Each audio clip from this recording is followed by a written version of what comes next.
नमस्कार दोस्तों, आप सभी का स्टडी 91 के इस ऑनलाइन प्लेटफॉर्म पर मैं अमित आप सभी का हार्दिक स्वागत करता हूं। दोस्तों, आज की क्लास में हम सभी पढ़ने वाले हैं 3 चैप्टर पर बात करेंगे। वो आप सभी के सामने सामाजिकरण है जो सोशलाइजेशन चैप्टर है, लिंग पूर्वाग्रह की बात करेंगे जो जेंडर वाइज पर बात करने वाले हैं, साथ ही साथ हम सभी बाल केंद्रीय शिक्षा एवं प्रगतिशील शिक्षा पर बात करने वाले हैं। तो 10-10 प्रश्नों की श्रृंखला है जो टोटल मिला के 30 प्रश्न है, 30 प्रश्नों की श्रृंखला होने वाली है। आप सभी के पेपर के लिहाज से बहुत ही इंपॉर्टेंट होने वाला है।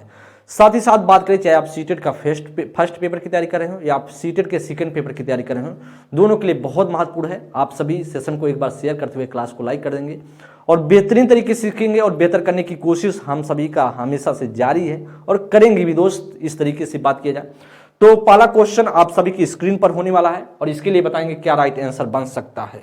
तो पहला प्रश्न ध्यानपूर्वक देखेंगे। सामाजिकरण का जो पहला प्रश्न आपसे कह रहा है वह पहला प्रश्न कह रहा है दोस्त कि सामाजिकरण का प्राथमिक और सामाजिकरण का द्वितीयक कारक है। कर परिवार, विद्यालय, मीडिया, परिवार, विद्यालय, मीडिया या मीडिया या पास पड़ोस।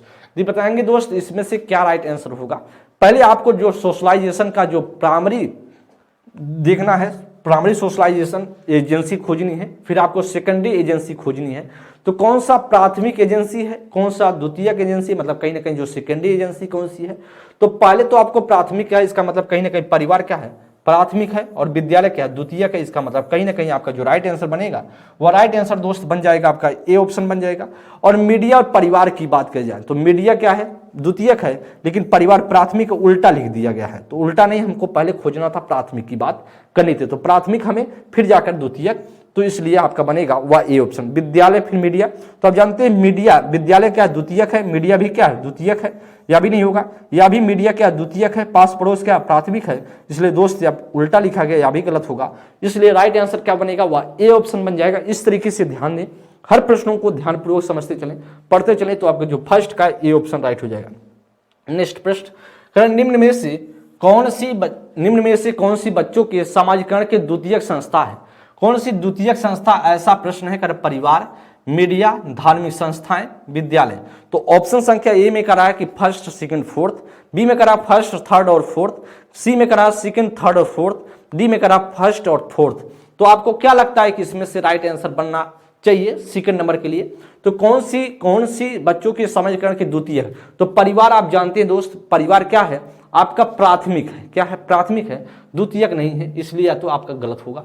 मीडिया क्या है एकदम द्वितीयक है, और धार्मिक संस्था क्या है द्वितीयक है, विद्यालय भी क्या है द्वितीयक है।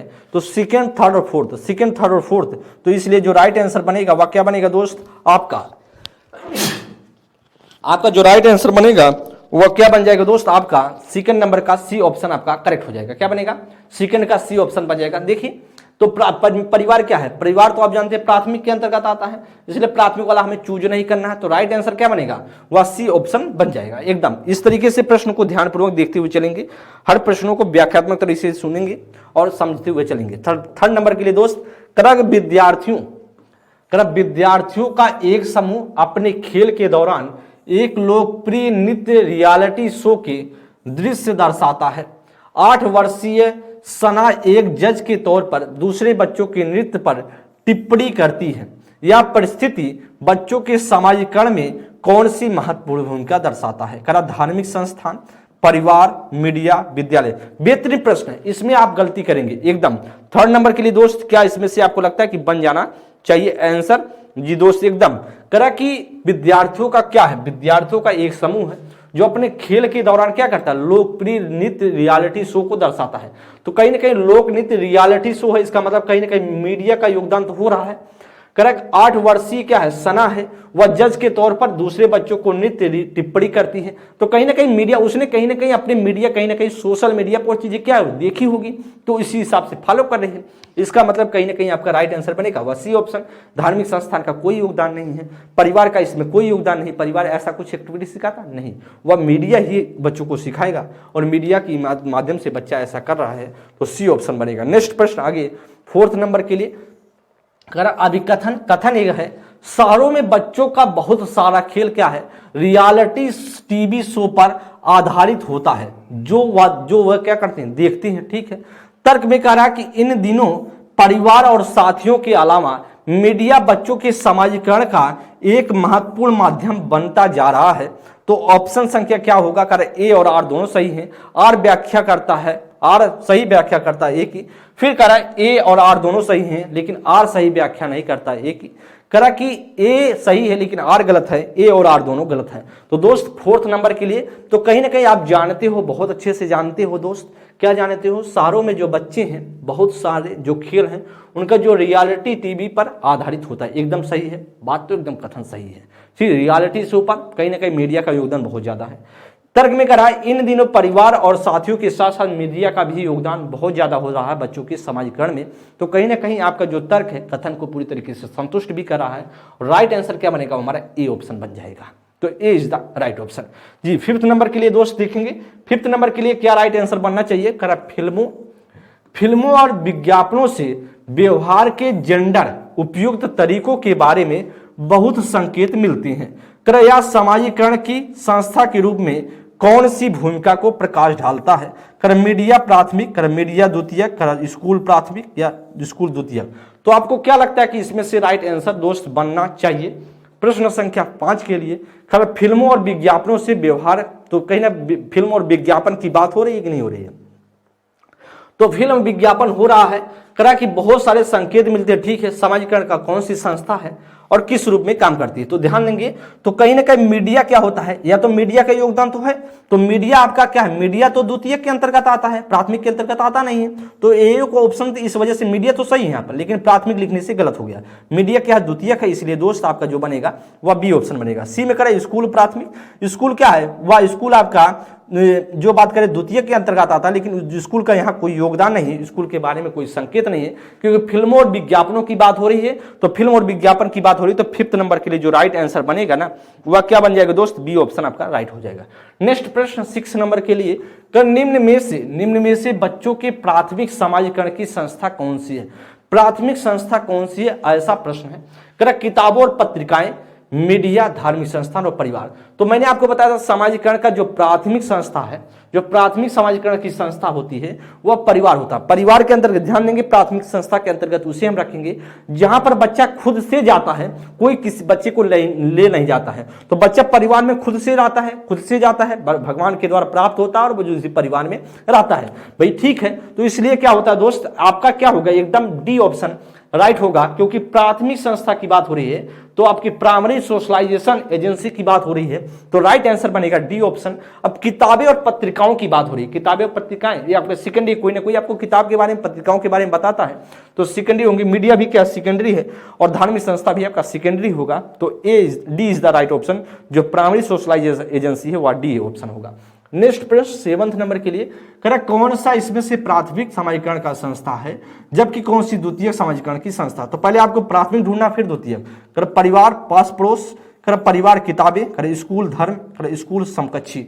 तो क्या इसमें से 7th नंबर के लिए आपको लगता है कि राइट आंसर बन जाना चाहिए? जी दोस्त एकदम जानते हैं आप, तो परिवार और पास पड़ोस, क्या परिवार क्या है? प्राथमिक, ठीक है, लेकिन पास पड़ोस, जो पड़ोस है आपकी वो भी प्राथमिक के अंतर्गत आते हैं। तो या तो आपका नहीं बनेगा, बी ऑप्शन बनेगा एकदम। परिवार आपका प्राथमिक होता है, किताबें द्वितीयक होती है, सही। स्कूल आपका द्वितीयक है, धर्म आपका भी द्वितीयक है, गलत होगा। स्कूल द्वितीयक है, समकक्षी भी क्या है? एक तरीके से आपके द्वितीयक है, इस तरीके से बात किया जाए तो राइट आंसर बनेगा वो बी ऑप्शन बनेगा। 8 नंबर के लिए दोस्त ध्यान देंगे, करा अभिकथन, कोई कथन है, करा बच्चे सर्वप्रथम अपने परिवार में व्यवहार के तरीके सीखते हैं और मूल्यों और जीवन के मापदंडों को जानते हैं।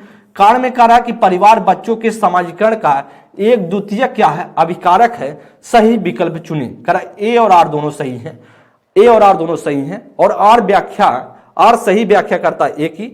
ए और आर दोनों सही हैं, लेकिन आर व्याख्या नहीं करता एक ही। ए सही है लेकिन आर गलत है, और ए आर दोनों गलत है। तो अब जानते हैं दोस्त, यहां पर ध्यान देंगे, बेहतरीन प्रश्न है।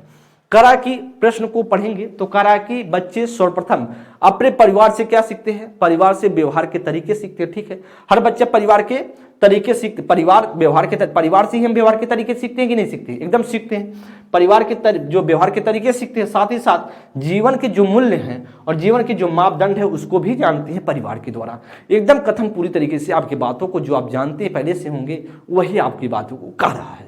अब कारण में कह रहा है जो परिवार है बच्चों के सामाजिकरण का द्वितीयक है, तो कहीं ना कहीं द्वितीयक की बात करें तो द्वितीयक तो नहीं होता है, या तो प्राथमिक कारक है ना, या तो प्राथमिक के अंतर्गत आता है कौन सा, परिवार, तो इसमें इसलिए आपका क्या या तो गलत हो जाएगा, या तो क्या आपका गलत हो जाएगा। तो इसका मतलब कहीं ना कहीं एक कथन है, ये तो सही है लेकिन आर क्या हो, गलत हो गया। सी ऑप्शन 8 नंबर के लिए एकदम आपका बन जाएगा, क्या होगा, सी ऑप्शन बन जाएगा। नेक्स्ट प्रश्न आगे 9th नंबर के लिए करा कि कथन में कह रहा है, कथन की बात करें, कथन में कह रहा है बच्चे अपने संस्कृति में व्यवहार करने के उपयुक्त तरीके अपने दोस्तों, मीडिया जैसे कई स्रोतों से सीखते हैं।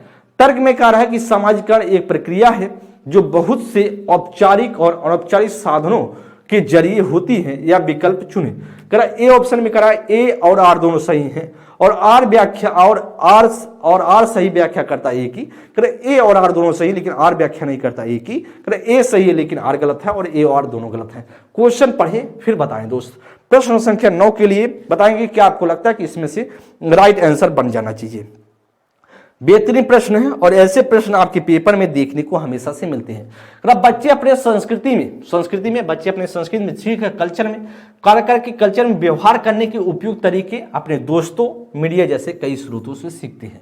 तो हम भी सीखते हैं अपने दोस्तों के साथ, अपने मीडिया के जो मीडिया है, जो सोशल मीडिया है, जो उससे व्यवहार करने के तरीके बहुत सारे सीखते हैं, और ऐसा बात पूरी तरीके से कथन सही है। अब तर्क में करा सामाजिकरण एक प्रक्रिया है, सही एक प्रक्रिया है, जो बहुत से औपचारिक और अनौपचारिक साधनों के जरिए होता है। तो औपचारिक साधन क्या है, जैसे स्कूल हो गया, विद्यालय हो गया, औपचारिक हो गया।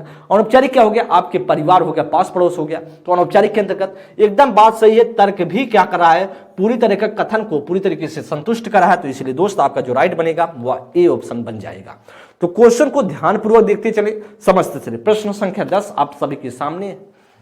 बच्चों के सामाजिकरण के संदर्भ में कौन सा कथन सही है, कौन सा कथन आपको लगता है कि इसमें से राइट आंसर बनना चाहिए, कौन सा कथन इसमें से राइट आंसर बनना चाहिए। मीडिया समाजीकरण की प्राथमिक संस्था है, तो अब जानते हैं मीडिया प्राथमिक समाजीकरण की प्राथमिक नहीं है दोस्त, द्वितीयक है, इसलिए यह पूरी तरीके से गलत हो जाएगा। मीडिया समाजीकरण की द्वितीयक है, एकदम सही है, बात एकदम ठीक है, बी ऑप्शन। मीडिया बच्चे के तंत्रिका तंत्र का अभिन्न अंग है, क्या तंत्रिका तंत्र का अभिन्न अंग है ना।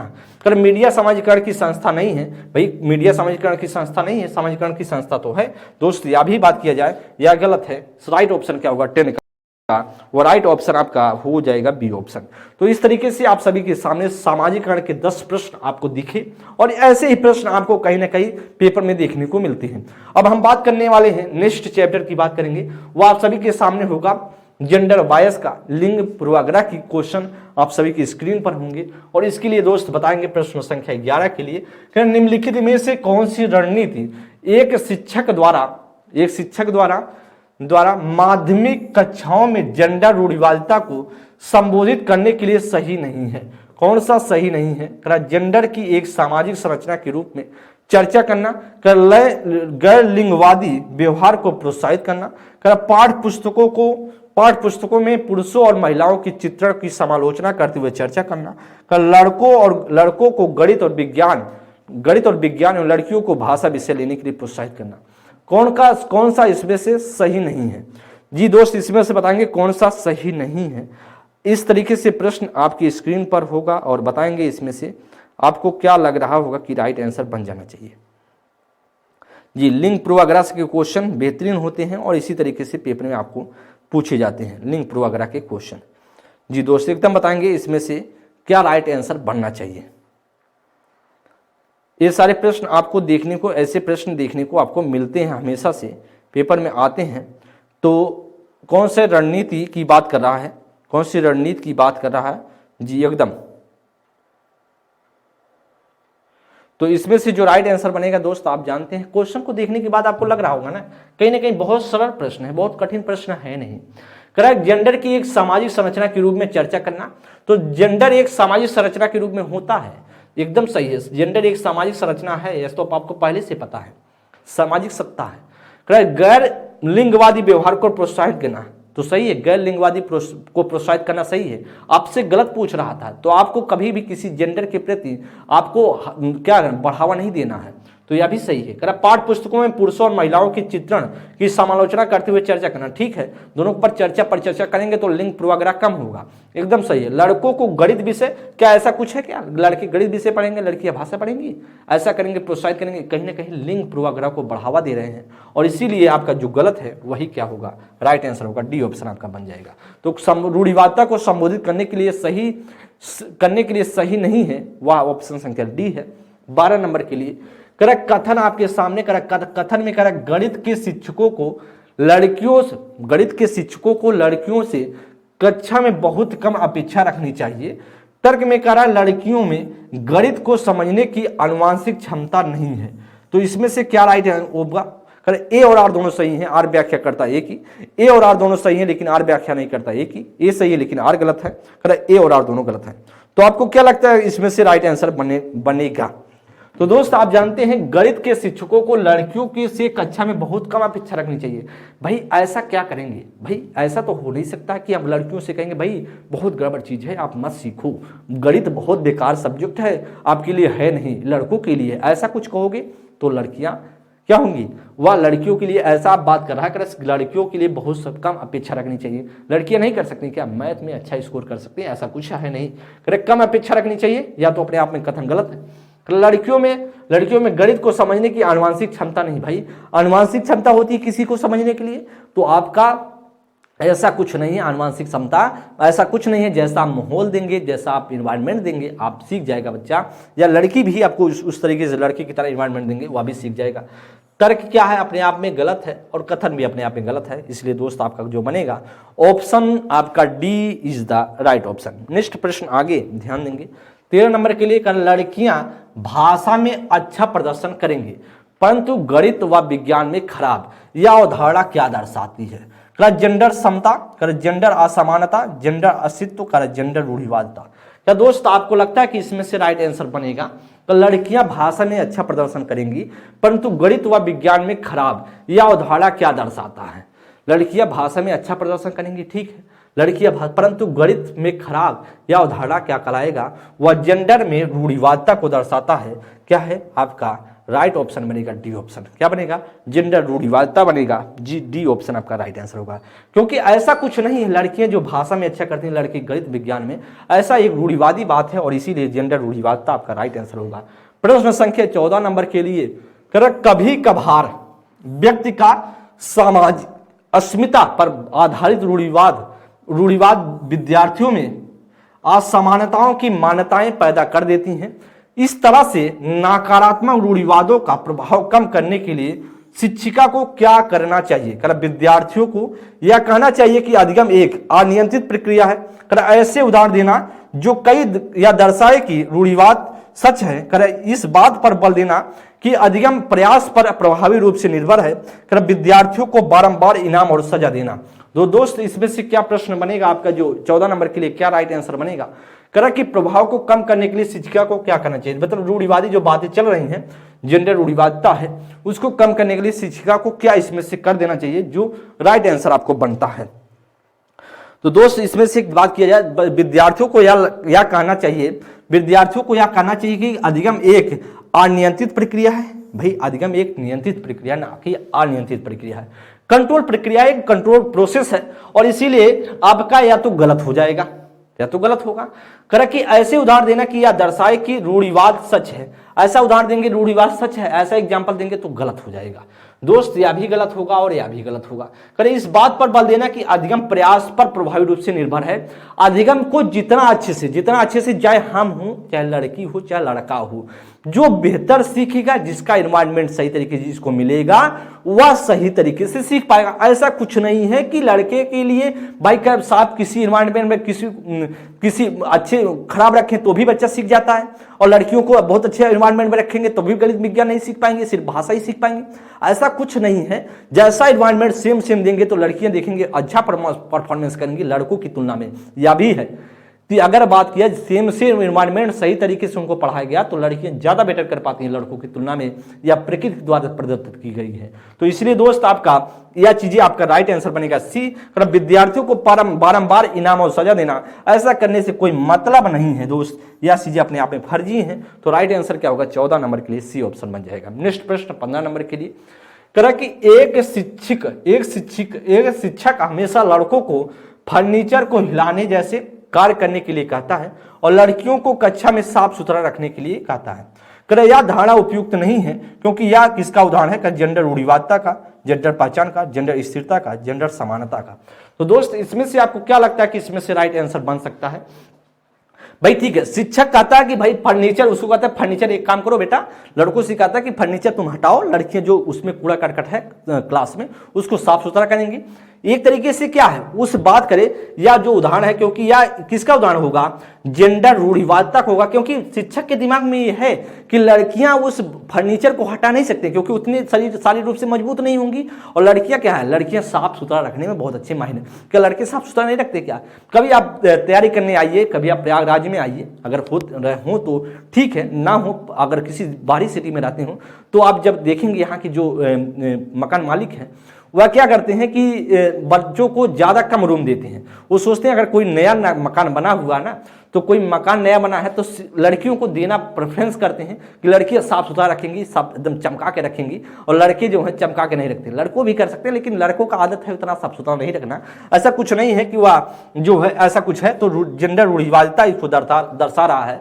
15 का आपका ए ऑप्शन बन जाएगा। क्या बनेगा? 15 का आपका ए ऑप्शन बन जाएगा एकदम। नेक्स्ट प्रश्न पर आगे करा 16 नंबर के लिए करा कि कथन में करा आपसे करा बच्चों को जेंडर उपयुक्त व्यवहार के संकेत शैशवावस्था के चरण में ही मिलने शुरू हो जाते हैं। करा कि तर्क में करा बचपन में अलगाव व वंचित होने के सामाजिक अनुभव बच्चे में अपूर्णीय क्षति कर सकते हैं, या किसका विकल्प है? सही विकल्प चुनेंगे। ए और आर दोनों सही हैं, आर व्याख्या करता है एक ही। ए सही है और आर सही है, और आर व्याख्या करता है एक ही। ए सही है लेकिन आर, ए सही है लेकिन आर गलत है। ए और आर दोनों गलत है।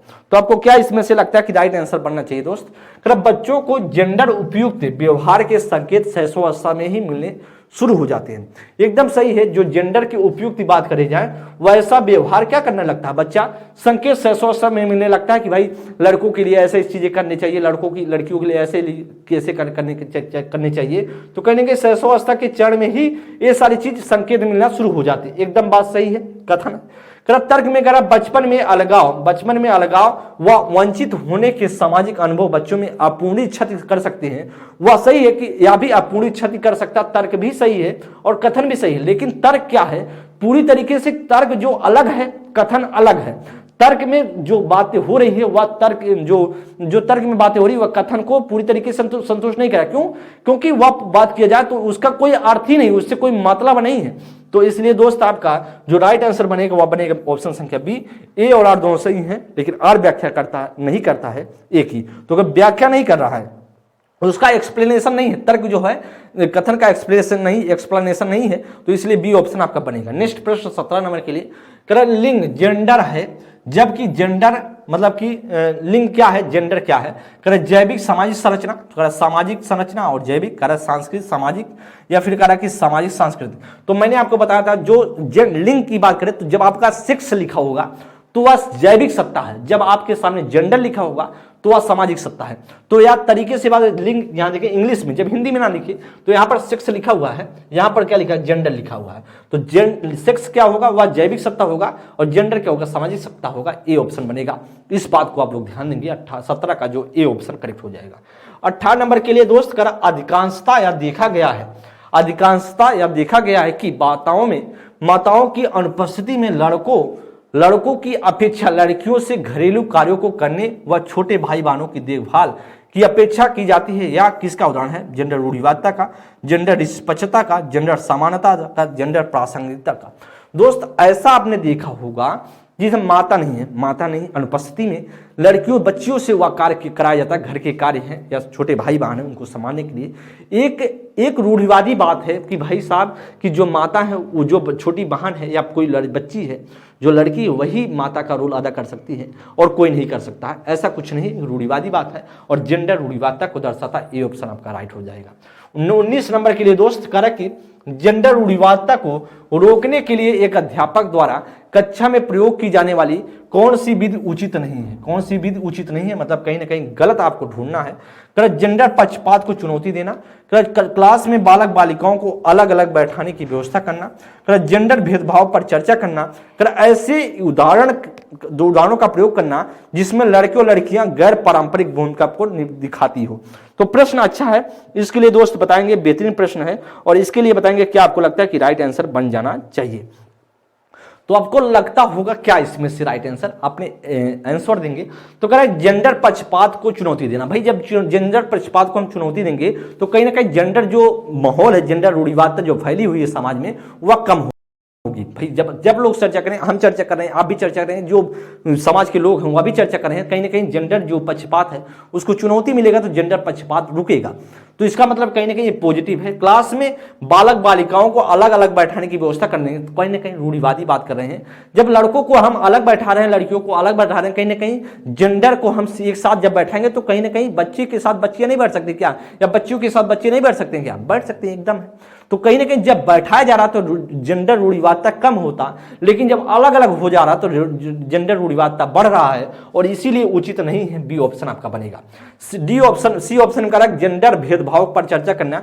जेंडर भेदभाव पर अगर हम चर्चा करें तो जेंडर रूढ़िवादिता कम होगा, सही है। कर ऐसे उदाहरण देना जो गैर परंपरावादी हैं, एकदम बात या तो भी क्या दोस्त, या भी अपने आप में सही है, लेकिन राइट ऑप्शन जो होगा 19 का वह बी ऑप्शन होगा, क्योंकि अलग अलग बैठने की व्यवस्था कर रहा है, इसका मतलब उचित नहीं है और इसीलिए आपका 19 का बी ऑप्शन दोस्त। चलेंगे नेक्स्ट प्रश्न 20 नंबर के लिए। जेंडर के संदर्भ में एक शिक्षिका को कक्षा में बच्चों को किसके लिए प्रेरित करना चाहिए। जेंडर बद्धता, जेंडर स्थिरता, सामाजिक तौर पर स्वीकृति जेंडर, या भूमिका को अपनाने के लिए, या जेंडर रूढ़िवादिता में लचीलेपन के लिए। तो दोस्त इसमें से क्या आपको लगता है कि राइट आंसर हो सकता है 20 नंबर के लिए। जेंडर के संदर्भ में एक शिक्षिका को कक्षा में बच्चों को किसके लिए प्रेरित करना चाहिए। तो दोस्त किसके लिए प्रेरित करेगा, जेंडर बद्धता के लिए, जेंडर स्थिरता के लिए, किसके लिए प्रेरित कर सकता है। तो बेहतरीन प्रश्न है। जेंडर के संदर्भ में एक शिक्षिका को किसके लिए प्रेरित करना चाहिए, जो जेंडर बद्धता के लिए प्रेरित करेंगे, नहीं, जेंडर स्थिरता के लिए नहीं, सामाजिक तौर पर स्वीकृति जेंडर भूमिका अपनाने के लिए नहीं, जेंडर रूढ़िवादिता में लचीलेपन के लिए आप प्रेरित करोगे ना।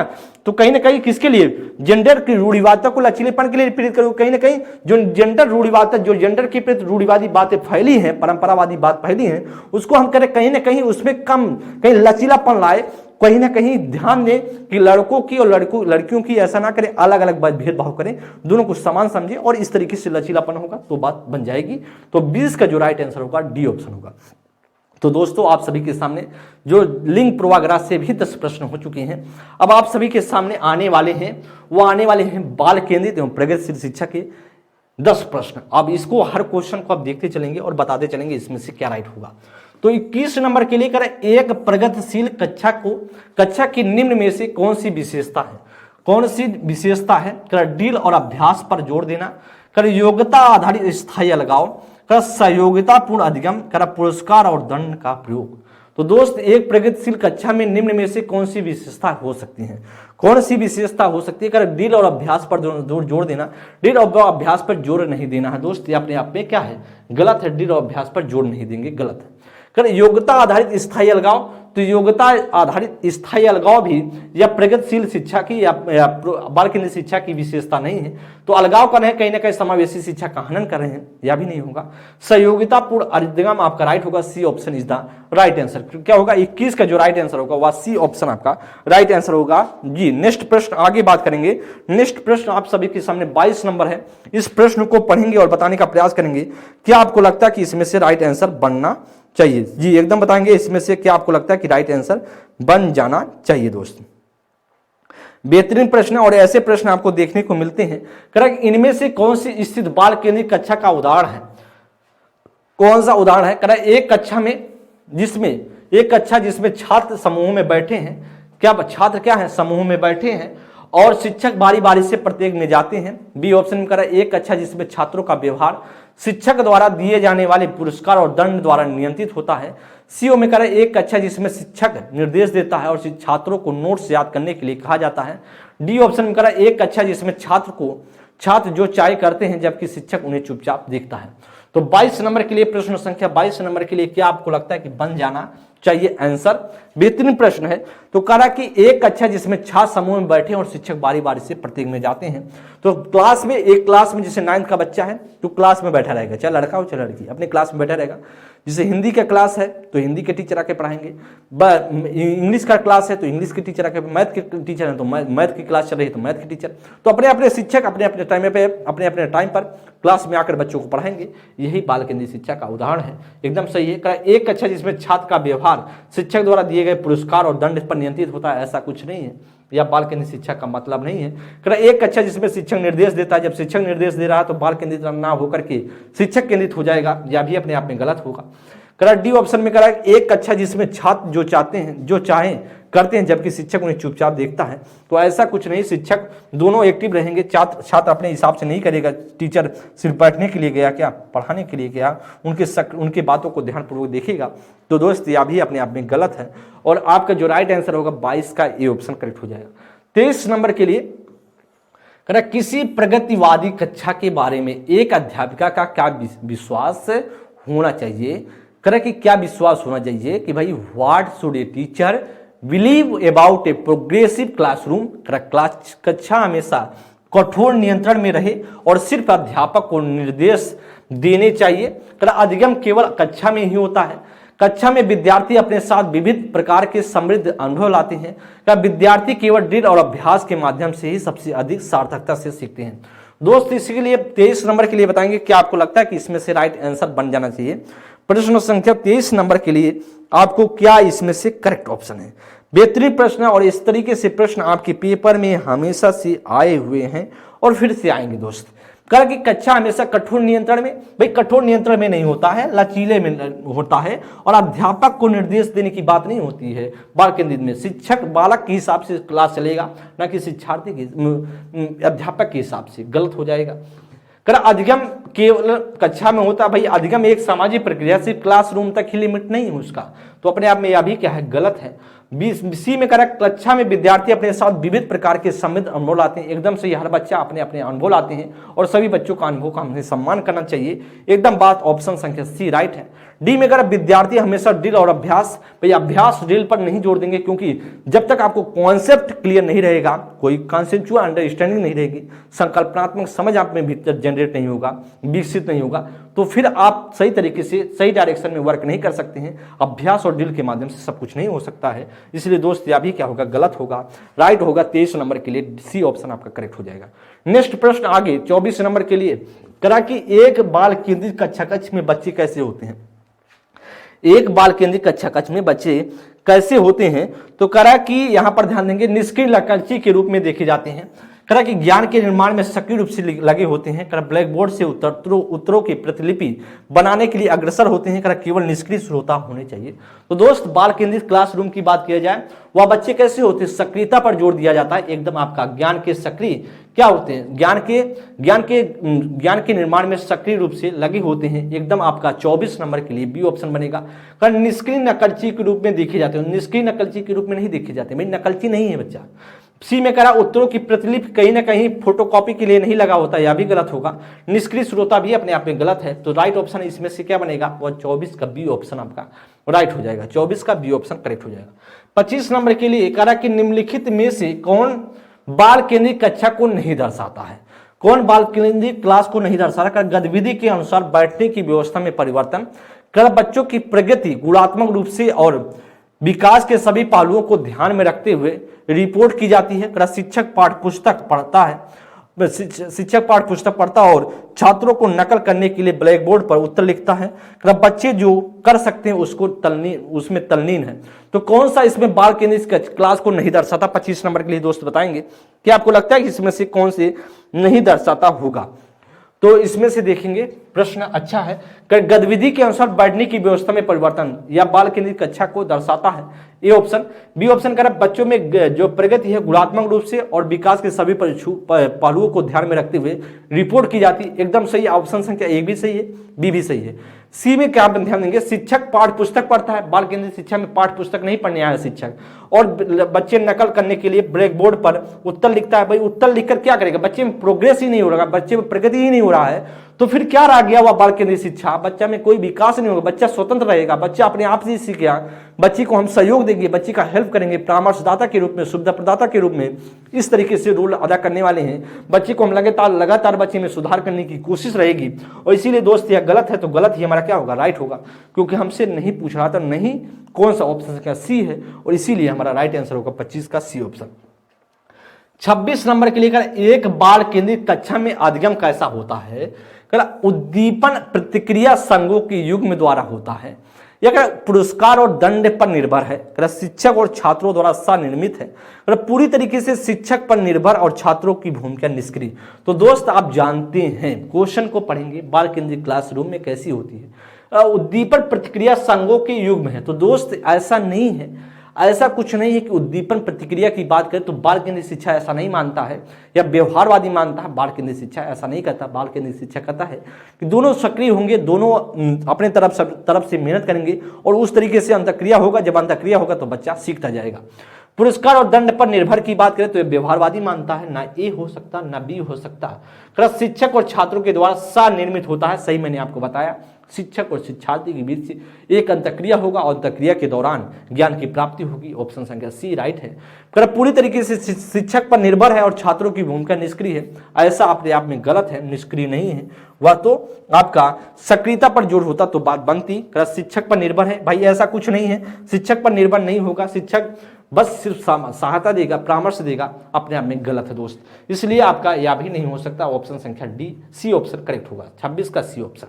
नेक्स्ट प्रश्न, एक बाल केंद्रित कक्षा में मूल्यांकन कैसा होना चाहिए, मतलब इवेल्युएशन बाल केंद्रित चाइल्ड सेंटर्ड जो क्लासरूम है उसमें असेसमेंट कैसे हो या इवेल्युएशन कैसे हो। कुछ सामयिक परीक्षाओं द्वारा किया जाता है, भाई सामयिक परीक्षाओं द्वारा कुछ नहीं किया जाता, गलत होगा। लिखित व सुनिश्चित परीक्षाओं द्वारा किया जाता, गलत है, परीक्षाओं के द्वारा नहीं होगा दोस्त, बिल्कुल नहीं किया जाता है। तो आप जानते हैं बिल्कुल किया जाना चाहिए, भाई मूल्यांकन जरूरी है, मूल्यांकन नहीं होगा तो बच्चे के बारे में नहीं पता चलेगा बच्चा कितना सीखा। डी ऑप्शन में सीखने की प्रक्रिया क्या है, एक अभिन्न अंग माना जाता है। मूल्यांकन एक क्या है, जो आप सिखा रहे हो, जो लर्निंग करा रहे हो बच्चे को, उसी का एक क्या है, एक पार्ट है, उसी का पार्ट है, उसी का हिस्सा है, उसी का अभिन्न अंग है। तो इसलिए दोस्त आपका क्या होगा, वह डी ऑप्शन आपका राइट होगा। तो क्या होगा आपका, डी ऑप्शन आपका करेक्ट हो जाएगा। नेक्स्ट क्वेश्चन आगे चलते हैं, बात 28 नंबर के लिए क्या होगा, इसमें से डी ऑप्शन आपका बन जाएगा। नेक्स्ट प्रश्न आगे 28 नंबर के लिए, निम्नलिखित में से कौन सा प्रगतिशील कक्षा को परिभाषित करता है, कौन सा इसमें प्रोग्रेसिव क्लासरूम को परिभाषित कर रहा है। परीक्षाओं के लिए सीखना, तो परीक्षाओं के लिए प्रोग्रेसिव एजुकेशन नहीं करता, परीक्षाओं के लिए सिखाओ, भाई सिखाओ इसे परीक्षाओं के लिए पास कर जाए, तो ऐसा इसके लिए नहीं करता है, या तो परीक्षाओं के लिए सिखाना अपने आप में गलत है। अनुभवात्मक अधिगम एकदम सही है, एक्सपेरिमेंटल जो लर्निंग पर जोर देता है, कौन सा, प्रगतिशील शिक्षा, प्रगतिशील क्लासरूम, एकदम ऑप्शन संख्या बी राइट है। सी में करा गैर संदर्भी पाठचर्या, तो आपको गैर संदर्भी पाठचर्या की बात करें, आपकी जो करिकुलम है उसको कोई मतलब ही ना हो, उसकी करिकुलम की बात करेंगे ना। बाल केंद्रित शिक्षा कहता है, प्रगतिशील क्लासरूम कहता है कि जो बच्चों को पढ़ाया जाए, जो करिकुलम हो, बच्चे का पाठचर्या हो, उसी के हिसाब से हो, उसी की मानकता के हिसाब से हो। और इसीलिए दोस्त यह भी क्या होगा, गलत है। शिक्षक केंद्रित शिक्षा शास्त्र, भाई बाल केंद्रित शिक्षा शास्त्र में, प्रगतिशील क्लासरूम में बाल केंद्रित शिक्षा शास्त्र इंपॉर्टेंट है, ना कि शिक्षक केंद्रित शिक्षा शास्त्र। तो ये अपने आप में यह भी क्या होगा, गलत होगा। तो 28 का जो होगा बी ऑप्शन राइट हो जाएगा दोस्त। तो 29 नंबर के लिए करें कि एक प्रगतिशील कक्षा में अधिगम क्या है, एक प्रोग्रेसिव जो क्लासरूम है उसमें लर्निंग क्या है, करें एक सरल प्रक्रिया, करें कि एक सरल प्रक्रिया, एक सिंपल प्रोसेस, करें एक सामाजिक प्रक्रिया, एक सरल प्रक्रिया नहीं। अधिगम को जानते हैं, अधिगम एक जटिल प्रक्रिया, साथ ही साथ एक सामाजिक प्रक्रिया भी है। कभी मत आप ध्यान से देखिएगा, चाहे सामाजिकरण हो चाहे आपका अधिगम हो, कभी एक सरल प्रक्रिया नहीं है, जटिल प्रक्रिया होती है और एक सामाजिक प्रक्रिया होती है। एकदम ऑप्शन संख्या बी हो जाएगा। केवल औपचारिक, केवल अधिगम औपचारिक रूप से केवल आप विद्यालय में ही सीखते हो, घर पे नहीं सीखते क्या? लर्निंग आपका घर पे नहीं होता, आप सीखते नहीं, घर पे सीखते हैं। तो इस तरीके से अधिगम को हम कह सकते हैं। औपचारिक के साथ साथ अनौपचारिक प्रक्रिया भी है, बट विद्यालय के साथ साथ घर पर भी हम सीखते हैं, इसलिए औपचारिक के साथ साथ अनौपचारिक और साथ ही साथ बात करें एक सामाजिक प्रक्रिया है, एक जटिल प्रक्रिया है। तो दोस्त इसलिए आपका सी ऑप्शन नहीं होगा। कारण परीक्षाओं पे प्रतिबंधात्मक होता है, ऐसा कुछ नहीं, ना होगा डी, ना होगा सी, ना होगा ए, बी ऑप्शन आपका राइट हो जाएगा। आज का लास्ट प्रश्न जो बाल केंद्रित और प्रगतिशील क्लासरूम से संबंधित हम सभी पढ़ रहे हैं, उसका आज का अंतिम प्रश्न और आप सभी के सामने है 30 नंबर प्रश्न स्क्रीन पर पढ़ेंगे दोस्त और बताएंगे कि बाल केंद्रित कक्षा कक्ष में विद्यार्थी कैसे सीखते हैं, अपने स्वयं के सीखने में ज्यादा भूमिका नहीं रखते, भाई साहब ज्ञान के सक्रिय निर्माता हैं या कोरी पट्टी के रूप में देखे जाते हैं, कारण निष्क्रिय रूप से शिक्षकों के अनुकरण और अनुसरण करते हैं। तो दोस्त बाल केंद्रित क्लासरूम की बात किया जाए तो अपने स्वयं के सीखने से ज्यादा भूमिका नहीं रखते, भाई भूमिका रखते हैं, ज्यादा भूमिका नहीं रखते हैं, स्वयं से सीखने पर भूमिका रखते हैं। ऐसा नहीं कि सारी चीजें शिक्षक ही सिखाएगा, बच्चा कुछ नहीं सीखता है, तो इसलिए आपका यह गलत होगा। और ज्ञान के क्या है, सक्रिय निर्माता के रूप में देखे जाते हैं बाल केंद्रित कक्षा कक्ष में। ऑप्शन संख्या 30 का क्या बनेगा, वह 30 का आपका जो राइट आंसर बनेगा दोस्त, वह 30 का आपका बनेगा बी ऑप्शन। क्या हो जाएगा, एकदम बी ऑप्शन आपका राइट हो जाएगा। बी ऑप्शन अपने आप में राइट हो जाएगा एकदम। तो दोस्त सी ऑप्शन आप कोरी पट्टी की तरह आप जानते हैं आदर्शवादी देखता है, यह भी गलत होगा। निष्क्रिय रूप से, तो आप जानते हैं पहले निष्क्रिय रूप से ऐसा शिक्षक का अनुसरण नहीं करते हैं, यह भी गलत होगा। तो 30 नंबर के लिए बी ऑप्शन आपका करेक्ट हो जाएगा। इस तरीके से बात किया जाए दोस्त, आप सभी के सामने 30 प्रश्नों की श्रृंखला, जो साथ ही साथ बात करें हम सभी ने जिस पर बात करें वह था आप सभी के सामने लिंग पूर्वाग्रह, साथ ही साथ बाल केंद्रित शिक्षा और प्रगतिशील शिक्षा, और उसके साथ साथ हम सभी ने बात किया है किस पर, सामाजिकरण चैप्टर पर। 3 चैप्टर के थ्रू हम सभी ने बात किया और सीखने की कोशिश करी। 10-10 प्रश्नों की श्रृंखला थी, टोटल 30 प्रश्न थे और आपको ऐसे प्रश्न मिल रहे हैं जो आपके पेपर में वाकई में पेपर में फंसेंगे और क्वेश्चन कहीं ना कहीं इससे आप बहुत कुछ सीख के जाएंगे, क्योंकि सीटेट के पेपर में वाकई में जल्दी क्वेश्चन आते नहीं हो, उसके कॉन्सेप्ट आते हैं। इसलिए कॉन्सेप्ट अगर आप सीखे रहेंगे तो फिर कोई गलतियां नहीं करेंगे और सीखते हुए आगे बढ़ते चलेंगे दोस्त। अगली क्लास में हम मिलेंगे किसी नेक्स्ट टॉपिक के साथ। तब तक के लिए दोस्त आप सभी स्वस्थ रहें, मस्त रहें, चीज़ों को बेहतरीन तरीके से पढ़ते रहें, बढ़ते रहें। Thank you class.